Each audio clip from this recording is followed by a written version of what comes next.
Bonsoir chez vous. Alors ce soir, nous allons débattre sur des sujets d'actualité, puisque nous sommes encore dans la phase des mouvements de gilets jaunes, de revendications, de débats national, enfin un certain nombre de points d'actualité. Et pour parler des sujets qui sont mis en avant dans les débats aujourd'hui, nous avons sur le plateau pour ce soir mademoiselle Magali Bassonville, et donc du collectif Gilets jaunes tous unis. Bonjour. Monsieur Jean-Philippe Bègue aussi, qui est indépendant, du collectif Gilets jaunes tous unis. Notre invité habituel, monsieur Rémi Amato, président de l'Ordre des experts comptables. Bonsoir. Bonsoir. Et notre ami Nakash Bourane. Bonsoir. Alors, nous sommes dans une période encore d'incertitude. Beaucoup de choses ont été dites. Il y a eu les revendications des Gilets jaunes, avec des débats, des prises de parole, des visioconférences avec Madame la ministre de la préfecture à Paris. Il y a un livret jaune, c'est ça, qui a été remis à Madame la ministre. Alors la question tout simple que moi j'aurais tendance à poser, il y a eu les moments du mouvement, les moments de protestation, de grève de la population unie. Par rapport à ce moment, le temps passé, il y a eu les fêtes de fin d'année, ça s'est calmé un peu. Alors aujourd'hui, qu'est-ce qu'on peut dire ? Qu'est-ce qui a changé par rapport avant et au moment que les revendications étaient faites ? Quels sont les résultats concrets que nous pouvons annoncer ? Alors qu'est-ce que tu aurais à nous dire là-dessus, Magali, ce soir, toi qui as été une militante aux avant-postes pendant les... Et c'est à tout ton honneur pour reporter très haut la voix de la population sur un certain nombre de points, notamment sur le pouvoir d'achat, sur les problèmes, les indépendants de charges sociales et fiscales, etc. Alors, par rapport à les revendications, qu'est-ce qui a changé aujourd'hui ? Mais malheureusement, le constat que nous faisons, c'est que nos revendications n'ont pas été entendues. Le point positif, c'est que la discussion s'ouvre. Et ça, c'était un réel besoin que l'on soit entendu et écouté. Maintenant, on aimerait une phase de mise en œuvre de certaines solutions, mais on est encore au stade de la discussion. Donc, il n'y a rien de concret. Pour nous, rien de concret, puisque la première revendication, c'était les prix. Et aujourd'hui, on a plus tendance à voir que les prix ont augmenté plus que baissé. Et on se demande, est-ce que ce n'est pas une stratégie commerciale pour que lors des négociations, les diminutions qui vont être octroyées soient en dessous de l'augmentation qu'on a eue depuis le mois de décembre. À un moment donné, on se demande, est-ce qu'on n'est pas dans un grand jeu et qui c'est qui tient la baguette ? Maintenant, nous, le collectif Tous Unis, on continue à se battre parce que on a ouvert une porte qui est de dire la population a le droit à la parole. La population a le droit de dénoncer certaines choses et les politiques et les administrations ont le devoir de nous donner l'information. Le savoir, c'est le pouvoir. Aujourd'hui, on a une partie de la connaissance, mais pas la totalité, et nous demandons cela. La chose de très positive, c'est que la semaine dernière, on a eu une rencontre avec le préfet, une rencontre avec M. Armand. Ça nous a permis d'établir un certain discours. Maintenant, on attend effectivement des retours parce que c'est bien beau de nous entendre et on aimerait que ça passe à la phase opérationnelle. Alors, monsieur Jean-Philippe Bègue, vous êtes indépendant. Si ma mémoire est bonne, j'ai vu passer dans le livret jaune une revendication forte. Nana, il pourrait qualifier ça d'oser. Mais dans une situation tellement difficile à Réunion, on peut dire que est légitime de faire la demande, en tout cas la revendication, de demander la suppression des dettes sociales et fiscales. Ouais. Sur ce sujet-là, est-ce que vous pensez que vous avez été entendu ou vraiment la zapper comme nous dit quoi ? Alors aujourd'hui, moi je pense que non, on a peut-être été entendu, mais concrètement on n'a rien fait. Et je pense même que le fait de changer le statut de RSI en CGSS indépendant n'est pas forcément une bonne chose pour les entreprises. À savoir que déjà le RSI reste un organisme assez flou, à mon sens. Pour moi-même avoir été soumis au RSI, je vous cacherai pas que quand on va les voir, c'est un organisme que quand on arrive et qu'on leur demande de nous expliquer pour quelles raisons on nous fait payer tel ou tel montant, dans le bureau du RSI, personne n'est capable de nous répondre.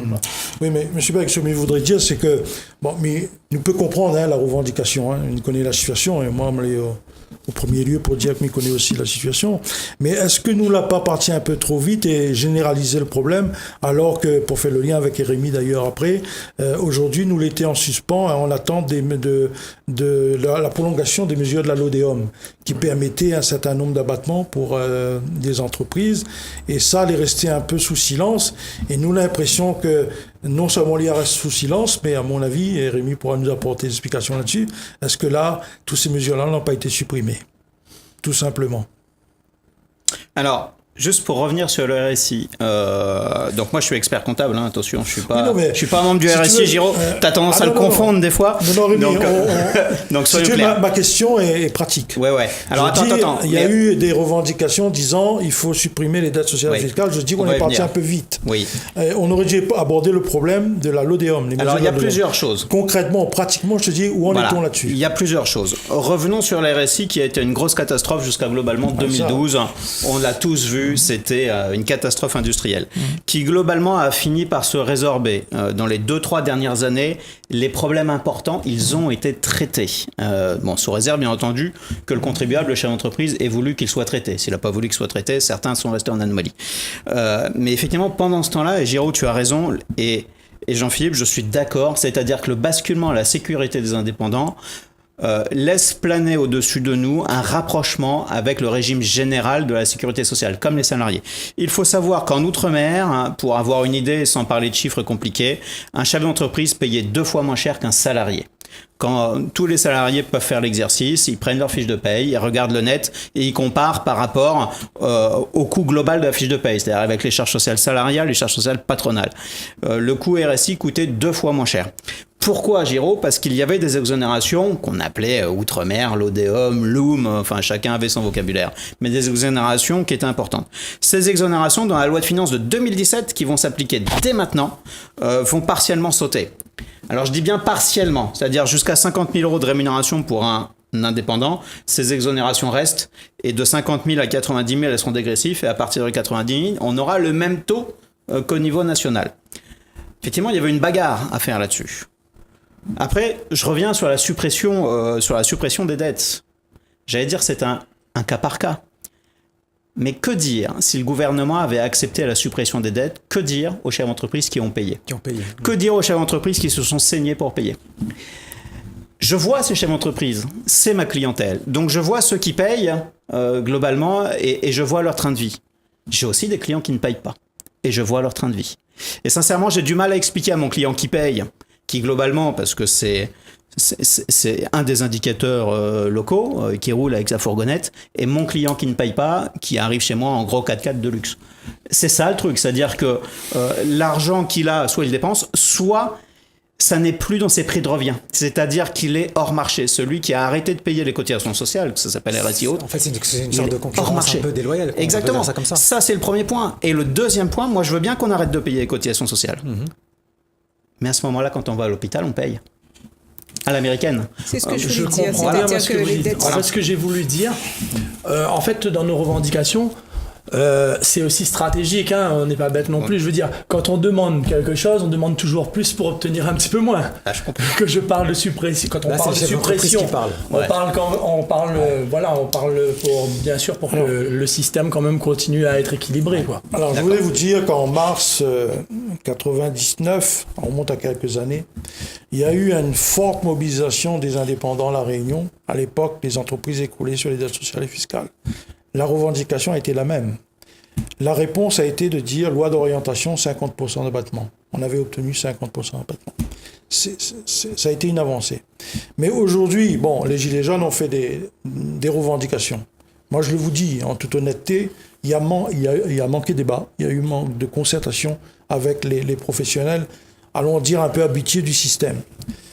Il ne s'agit pas de supprimer des dettes et que ces mêmes dettes-là reviennent demain.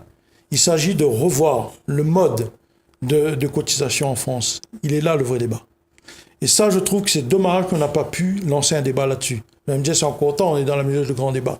Mais vous savez, comme moi, le grand débat est un peu verrouillé. j'ai pas l'habitude de faire de la langue de bois, je dis les choses. Peut-être que ça va évoluer demain, on ne peut qu'attendre que ça évolue dans ce sens. Mais une question importante aujourd'hui, une des plus fortes revendications était le pouvoir d'achat. Alors là, je m'adresse à Magali. Mais qu'est-ce qu'on peut faire concrètement pour améliorer le pouvoir d'achat des salariés réunionnais, des familles réunionnaises? Qu'est-ce qu'on peut faire? Est-ce que là-dessus, il y a une question qui a été posée? Est-ce qu'il y a des réponses? À la limite, même un semblant de réponse. Vous n'allez pas me répondre la loi Lurel, parce que si la loi Lurel est efficace, il y a longtemps, on l'aurait vu. Alors, concrètement, Magali, quelle est ta position? Qu'est-ce qu'il faut faire pour améliorer le pouvoir d'achat des Réunionnais et des Réunionnaises? Nous, on est parti sur un socle premier qui est la grande distribution. On part du principe que tout le monde va acheter, va faire ses courses. Aujourd'hui, le préfet nous explique que la loi Lurel est la porte d'entrée, puisque la fixation du prix des denrées ne peut pas se faire comme la fixation du gasoil, qui est un champ d'action beaucoup plus réduit. Donc, on attend de voir ce qu'il nous propose, mais nous, on va sur quelque chose de très simple. On a l'histoire des marges arrière. Donc, Monsieur Armand était là. On a découvert, à notre grande surprise, parce que, quelle que soit la liste des revendications, je vais juste revenir là-dessus, n'oubliez pas que ce ne sont pas des spécialistes qui ont fait cette liste de revendications. Donc après, c'est vrai que chacun fait ses courses dans cette liste.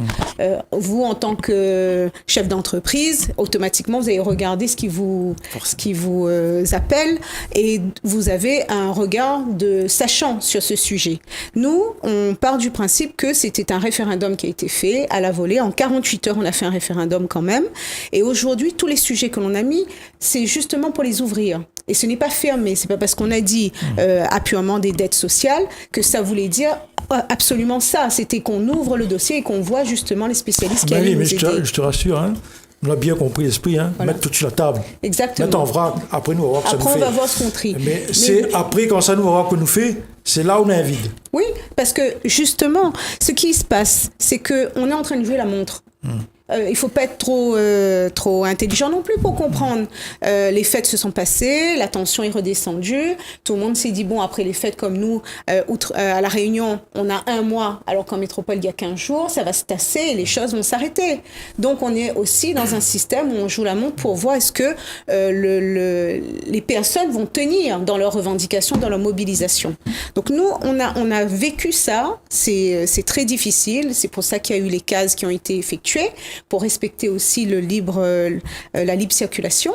En revanche, on reste sur le pouvoir d'achat. Aujourd'hui, on veut nous faire croire que ce n'est pas possible parce que les marges arrière, c'est très difficile. Si on enlève la marge arrière, et donc on ira en marge avant. Donc, on nous a expliqué ça. Monsieur Armand nous a expliqué que c'est lui qui a fait la loi. Donc, il pouvait pas esquiver le sujet.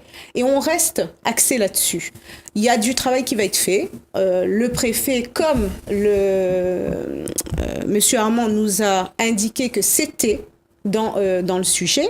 On a parlé également des monopoles locaux, parce que lorsqu'on parle de monopole externe, il ne faut pas oublier que les prix internes aussi, on a tendance à avoir des monopoles parce qu'on n'a pas vocation à créer plusieurs coopératives, 150 000 coopératives, mais qu'il y a aussi une façon de faire pour libérer les marchés.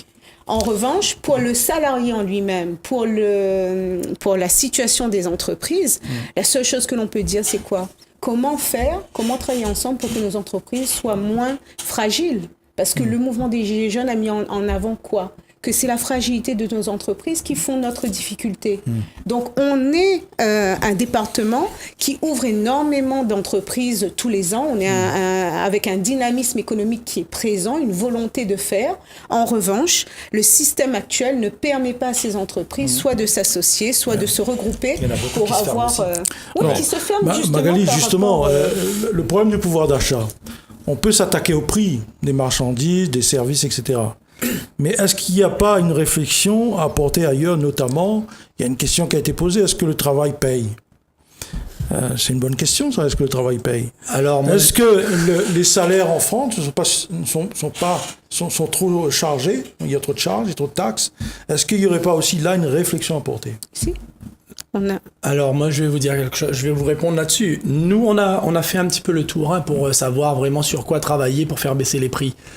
Et ce qui en est ressorti, c'est que il faut savoir que les marges arrière, c'est vraiment le problème qui fait que les prix explosent depuis 96 en fait. Vous avez une loi qui a été créée par ministre Galland et c'est le ministre de l'économie de l'époque et c'est lui qui a créé les marges arrière. Et en fait, les marges arrière, elles sont abusives, c'est-à-dire que les grandes surfaces profitent de ce système-là. Profitent de ce système-là pour se remplir les poches à l'insu du consommateur et à l'insu du fournisseur. C'est-à-dire que c'est le fournisseur qui paye les marges arrière. Et comme le fournisseur, il a plus les moyens de payer la grande surface, il fait augmenter ses prix et du coup c'est une chaîne sans fin, quoi, ça continue d'augmenter tout le temps. Et ce qui se passe aujourd'hui, c'est que au niveau des marges arrière, on est sur déjà 30% de plus sur le produit qui est dû. En fait, les marges arrière, c'est un montant qui est reversé par le fournisseur à la fin de l'année pour des prestations qui sont, je le cache pas, c'est bidon, d'ici il n'y a pas de langue de bois, je retiens. En fait, c'est des prestations qui sont faites aux fournisseurs par la grande surface pour soi-disant mettre son produit en avant dans les rayons. Ce qui n'est pas vérifié. Et ce qui en plus, non seulement c'est pas vérifié, et en plus c'est à la tête du fournisseur, c'est-à-dire qu'il n'y a pas de prix qui est fixé pour les marges arrière. C'est-à-dire que n'importe qui, je vous laisse parler. Non, mais c'est bon, j'ai terminé. Mais voilà. Alors, pareil, attention qu'on se méprenne pas, je suis pas représentant de la grande distribution. J'ai eu la chance de voir à plusieurs reprises des comptes et de travailler sur le compte, d'une part les grande distribution, d'autre part les industriels. On reviendra après juste sur les mesures de la région. Je serais curieux d'avoir votre avis sur les mesures annoncées par le président de travail sur l'octroi de mer, etc., etc. Toutefois, 2 points. Sur l'industriel, le problème que l'on a à La Réunion, c'est qu'on est en France et en Europe. C'est-à-dire qu'il y a un produit sur lequel, effectivement, c'est flagrant, globalement, c'est les boissons laitières, le yaourt, où on se dit, je comprends pas, les yaourts, ils sont 2 à 3 fois plus chers ici qu'en métropole. La difficulté, c'est que c'est la production. On est obligé de produire localement. Ouais. On est obligé de produire avec les normes européennes et on est obligé d'avoir à peu près les mêmes outils que monsieur Danone, monsieur Yoplait, mais au niveau national. Sauf que monsieur Danone et monsieur Yoplait font tourner leur usine 24 heures sur 24, 7 jours sur 7. Là où ici, ils font tourner 2 heures ou 3 heures, ils changent de production, ils refont, ils réouvrent. C'est-à-dire que le coût de production, mécaniquement, est beaucoup plus élevé ici qu'en métropole. À quel niveau, j'en sais rien. Est-ce que c'est multiplié par 2, multiplié par 3 ? Sincèrement, j'ai pas les chiffres. Voilà. Mais on a cet élément-là. Et le problème que l'on a, c'est qu'on a des intervenants extérieurs qui nous disent, les gars, allez acheter à Maurice, allez acheter à Mada. Sauf qu'on n'a pas le droit. C'est pas l'Europe. Donc ça passera pas l'importation, ce sont les denrées alimentaires. Et même si eux, ils fabriquent peut-être parce qu'ils ont un coût de main-d'œuvre moins cher que chez nous, on n'a pas la possibilité d'importer. Donc on a cette problématique-là quand même qui joue. Sur la grande distribution, moi, ce que je connais pour les avoir fréquentés quand même de très près, c'est qu'effectivement, vous avez raison sur la définition, mais il y a des prestations. Ces prestations, elles existent, c'est-à-dire que quand un fournisseur fait une mise en avant, non mais vous avez raison, ça s'appelle les têtes de gondole, fait une mise en avant, son chiffre d'affaires, forcément, parce que quand on le met dans l'année centrale, avec les gens qui arrivent dessus, son chiffre d'affaires est multiplié par X, effectivement, ça a un coût. Est-ce que ce coût est trop important ? Effectivement, il y a un débat, et vous avez raison, et j'en sais rien, moi. Je ne sais pas si ce coût est trop important. Surtout ce coût, en fait, il varie d'un fournisseur à l'autre, c'est-à-dire qu'ils ne vont pas mettre pour le même prix. La même prestation peut coûter 2000 pour un et 100 000 pour l'autre. Je pense que sur une marque de bière très connue ou de soda au cola très connue, j'imagine qu'entre la grande distribution et le fournisseur, c'est le fournisseur qui a l'ascendant sur la grande distribution. Sur une marque moins connue, je pense qu'effectivement, c'est la grande distribution qui a l'ascendant sur le fournisseur. Il y a effectivement un rapport de force. Normalement, la grande distribution, elle est gagnante par rapport aux fournisseurs. J'ai cru comprendre que vous étiez agriculteur. Donc, effectivement, la grande distribution par rapport à vous, elle va vous écraser. Et quelque part, vos prix seront déraisonnables sur la vente à la grande distribution. À part peut-être certaines enseignes qui privilégient le local. Moi, j'ai une question. Est-ce que c'est uniquement ces marges arrière, comme vous dites, qui sont vraiment les raisons en fait, de l'augmentation des prix, ou en tout cas des prix élevés des produits à La Réunion ? Des prix élevés, oui. Et c'est pas uniquement à La Réunion, il faut savoir qu'on a discuté avec Monsieur Armand, et Monsieur Armand nous a fait la remarque d'entrée de jeu quand on lui a parlé des marges arrière, que la métropole aussi avait une explosion au niveau des prix et qu'il disait que même à La Réunion, lui ayant fait ses courses lui-même ici pendant les 15 jours qu'il était là, il a remarqué qu'il y avait certains produits de la métropole qui étaient dans les rayons à La Réunion sont moins chers ici que là-bas. Et c'est pour ça que là j'ai débattu avec lui sur le sujet des marges arrière et c'est pour ça qu'on en est venu à cette conclusion-là, quoi. De toute façon, moi je vous cache pas, quand on lui en a parlé, il a très bien compris. En fait, si je peux juste donner un complément, c'est pas que c'est la seule raison. C'est l'endroit où on peut agir le plus. Voilà. C'est-à-dire qu'en fait, le préfet nous a bien expliqué qu'il ne peut pas fixer le taux de marge naturel puisqu'on est dans un pays de liberté. Donc on est obligé d'aller chercher les mécanismes qui peuvent être régulés. Donc c'est l'un des mécanismes que l'on a trouvé pour dire ce n'est pas le BQP où il y a seulement un nombre de parcelles, mais c'est de dire si toutes les marges arrières sont réduites dans le monde de Candy à 10%, tout le monde va le sentir passer sur n'importe quel produit. Donc partant de là, nous, les Gilets jaunes, on n'est pas des experts. On ne prend surtout pas la casquette d'experts.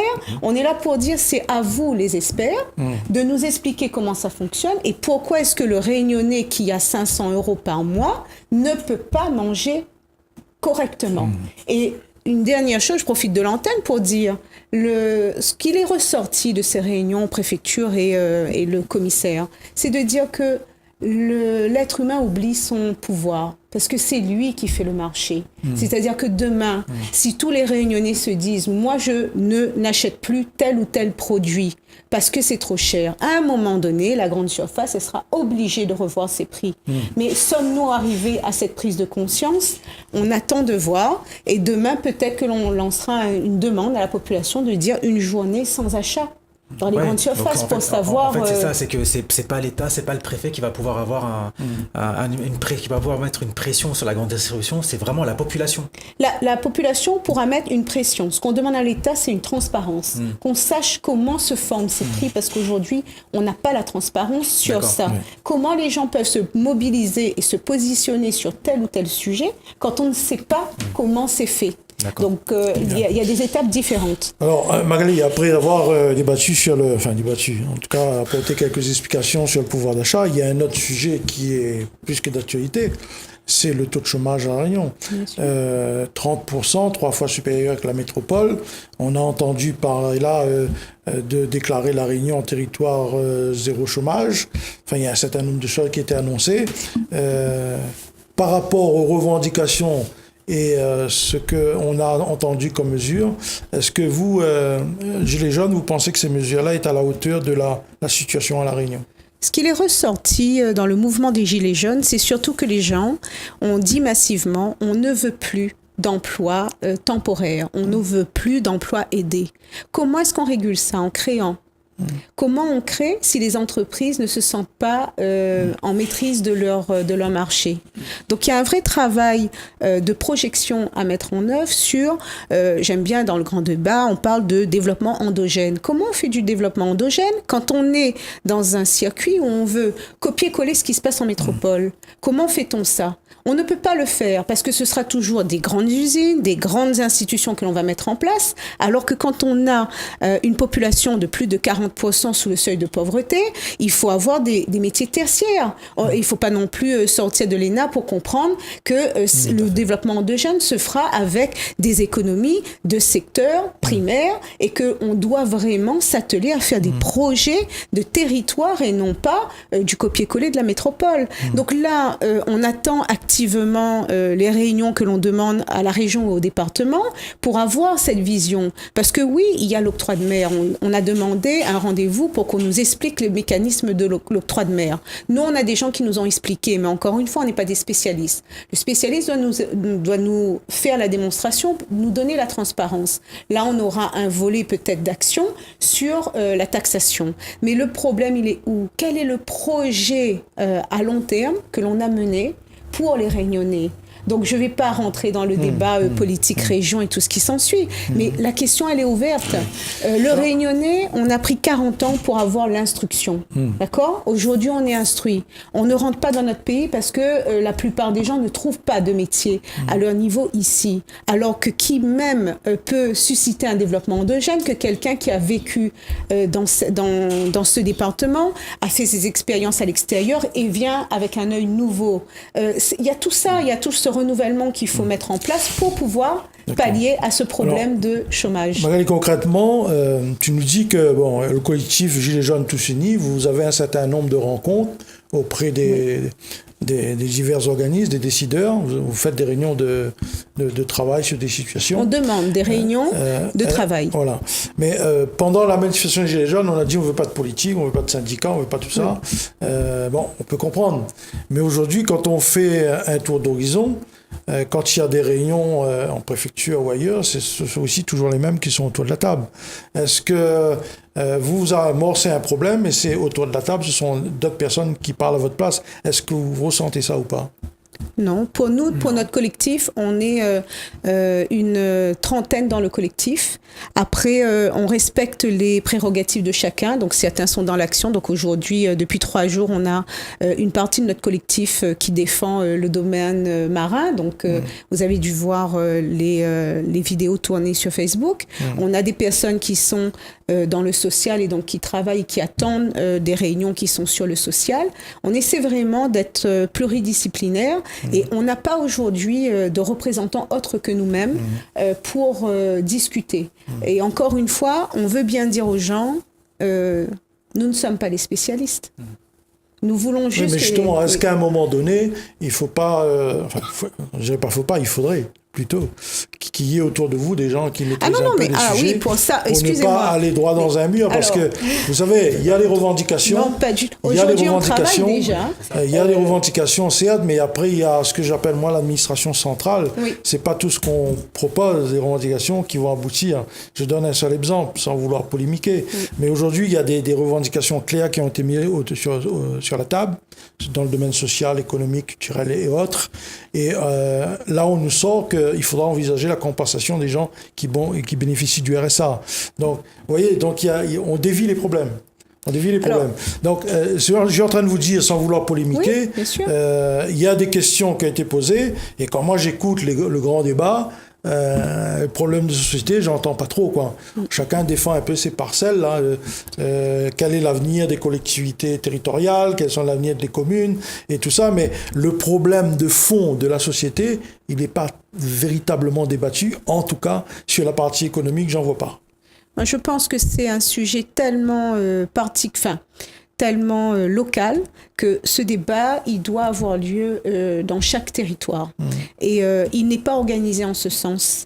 Donc, partant de là, les Gilets jaunes ne peuvent pas être à l'initiative de tout. Nous, on a ouvert une porte. J'ai bien compris. Maintenant, effectivement, c'est à tout le monde de se donner la main. Si au départ, les Gilets jaunes ne voulaient pas d'autres étiquettes, c'était juste de dire, on veut avoir notre moment à nous en tant que citoyens lambda, de se positionner. Et au lieu de prendre cette force comme étant une nouvelle force, malheureusement, à La Réunion, on a ce premier réflexe qui est de se voir comme des frères ennemis.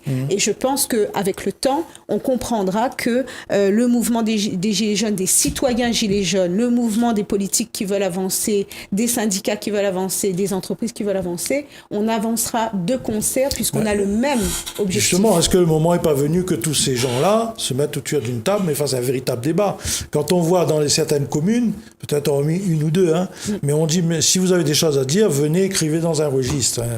Non, mais de toute façon, il y a mis dans l'émission, car il y a une campagne électorale, tout le monde, il s'en fait réunion de quartier, il s'en rend de la carte du monde pour causer, et là, il dit, oh, viens, crédin, il va à la mairie. Il n'y a pas un problème. Bien sûr. Donc, ce que Mie voudrait dire par là, il faudrait qu'à un moment donné, comme on l'a dit tout à l'heure, la décanter, la mettre sur la table, mais nous, on a besoin des politiques, nous, on a besoin des syndicalistes, nous, on a besoin un peu de tout le monde, essaye de constituer quelque chose, chacun a peut-être un bout de la réponse. Tout le monde y comptait beaucoup sur le Conseil de citoyens pour ça, d'accord? Donc, ça nous paraissait quelque chose qui allait résoudre le problème.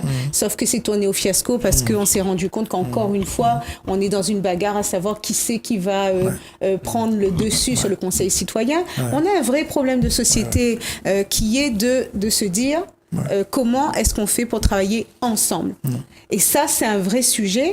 Et je demande à n'importe qui, entrepreneur, syndicat, d'ouvrir les portes. S'il y a des réunions qui sont faites, les Gilets jaunes vont venir. Bien. Nous, on n'a pas de local, on n'a pas de structure, on n'a pas de moyens. Nous sommes d'accord d'ouvrir les deux volets parce que le moment est venu. Nous ne pouvons pas rester chacun de notre côté. Tous les dans le même bateau, nous avons envie qu'il avance. Nous avons envie que la réunion y avance. Bien sûr. Il avance pas dans le désordre. Il avance pas un contre l'autre. Mais il essaie de constituer une affaire pour que nous sortions de là. C'est dans l'intérêt de tous d'ailleurs. Et je pense qu'aujourd'hui, plus que jamais, le collectif des Gilets jaunes, il suit son parcours. Hein. Mais en parallèle de ça, il y a d'autres citoyens qui ont envie aussi de voir les choses évoluer, dont j'en fais partie et bien d'autres. Et nous avons envie qu'ils constituent une espèce de noyau dur pour qu'ils se disent allons construire autre chose, parce que ça que après nous, là, à mon avis, il a échoué. S'il n'y avait pas échoué, il me dit souvent, quand il dit à moi, depuis des années, il dit à moi, on a 30% de chômeurs à La Réunion. Mais les gens qui disent ça, ils font votre propre constat d'échec. Donc arrête de dire nous ça, dis-nous plutôt, on a 30%, voilà que ça nous en vient. Vous connaissez quoi notre slogan? Rien n'arrête un peuple uni et déterminé au changement. Alors, on y arrive à la fin de cette émission. Excusez-moi, le temps est un peu court. Vous aurez plein de choses à dire, mais probablement nous va revenir sur le plateau pour parler de ce sujet. Donc, je remercie les autres pour votre participation. Et Bani suit l'évolution des travaux et nous veut entendre des solutions concrètes. Et dès qu'on a une solution concrète, viens dire à nous sur le plateau, au moins qu'il profite au maximum à nos téléspectateurs et téléspectatrices. Merci. Alors, je vous dis bonsoir chez vous et à très bientôt sur notre plateau. Merci.